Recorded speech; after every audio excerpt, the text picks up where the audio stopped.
Good day.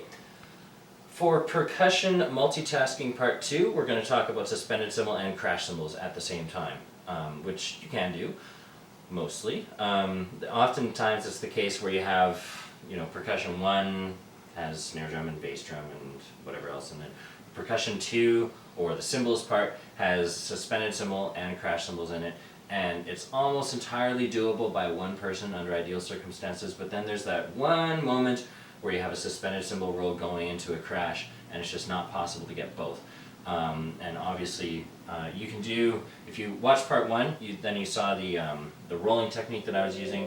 I suppose one thing that you could do your suspended cymbal roll and then smash the suspended cymbal with a stick afterwards, but it's really not going to capture that effect of two cymbals clashing together.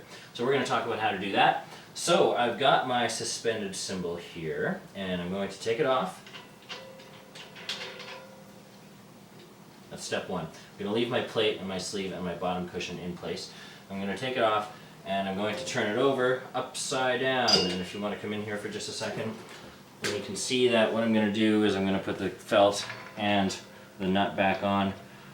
You don't need one of these fancy nuts. If you've just got a regular metal wing nut, that's fine too. But you can see when I put it back on that now the angle of the cymbal is not very stable. That's obviously a problem. So what I'm going to do to mitigate that problem is I'm going to add more felt. Now you can be fancy about this, and you can actually take a plate and a wide felt off of a hi-hat stand if you want to and put it on, and that would be done like this, where you put the felt on and then you put the plate on and then you put another felt on and then you put the nut on, and that will hold the cymbal a little bit more. Basically I'm just putting more stuff between the cymbal and the nut, and now the angle of the cymbal is, you can see, it's quite a bit more stable, quite a bit more reliable. But if you don't have a hi-hat stand handy, in less than ideal circumstances, then that's totally fine. So we're going to take that out and pretend that we don't have that option, and we're going to just put a felt on, and then we're going to put another felt on, and then we're going to jam our nut onto there. And as I tighten it, it doesn't really make that much difference. The only difference is that, that my bottom felt is not as wide as the hi-hat felt, but I'm tightening it and it's still pretty good, it's still pretty stable. So now this is what I've got. The cymbal still rings plenty, and step number 1 is going to be executing the suspended cymbal roll. So just like I was doing in the other video, I'm crossing, if I'm giving the suspended cymbal roll to my dominant hand, in this case it's my right hand, I'll put the outer mallet to the left, or the upper mallet to the left. If I were doing it with my left hand, I would put the outer mallet to the right and hold it like that. But I'm putting the outer mallet to the left because I'm doing it with my right hand, and I'm just going to do my roll like that, and there's my roll. Now, and now for the crash cymbal part. Of course, circumstances are often less than ideal, so we're also shooting this video under less than ideal circumstances. What I have here is I have a cast bronze Zildjian crash cymbal that was probably made sometime in the 1940s. I bought it used, and when I bought it, it actually had this duct tape on it already, but I left it on there because it already sounded good, so I didn't want to change anything. And then I have a much newer, very nice hand cymbal, an HHX New Symphonic Viennese Sabian cymbal. So, and this is 20 inches in diameter, so they're different sizes, they're different vintages, they're even made by different manufacturers, everything's different. Less than ideal circumstances, like I said.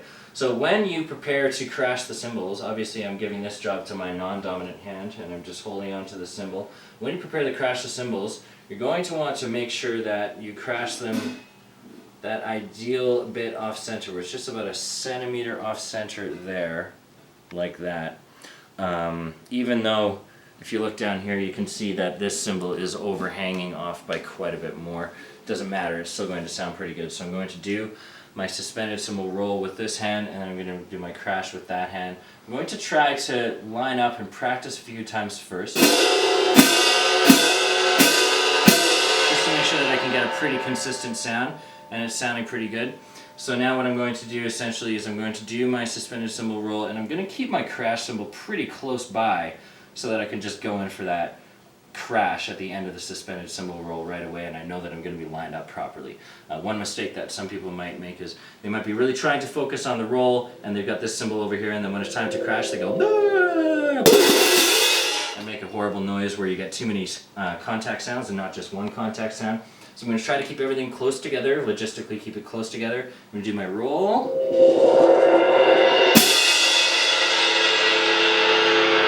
And then my crash. Now, as an additional strategy, if you want to back out for just a little bit and focus down, as an additional strategy, sometimes you do need to choke the crash cymbals. Like if you're playing with hand cymbals, you do have the ability to let them ring. You also have the ability to choke them afterwards. So we're going to talk about how to do that with the one-handed approach. I'm going to widen the stance of my legs, spread them wider than I usually would, and then tighten them. Of course, if you have lots going on in your percussion section and you're running back and forth, this is typically a no-no. It's typically a tripping hazard. But the reason why I'm doing this is so that I can actually step on the stand, so that I can jam my hip into the stand in order to be able to cut off the crash. So just practicing that once, just doing the crash with the left hand, crash, and then choke. I'm bringing the cymbal that's in my hand into my chest, and I'm forcing my abdomen into the other cymbal. So now I can actually do my one-handed roll, the same technique,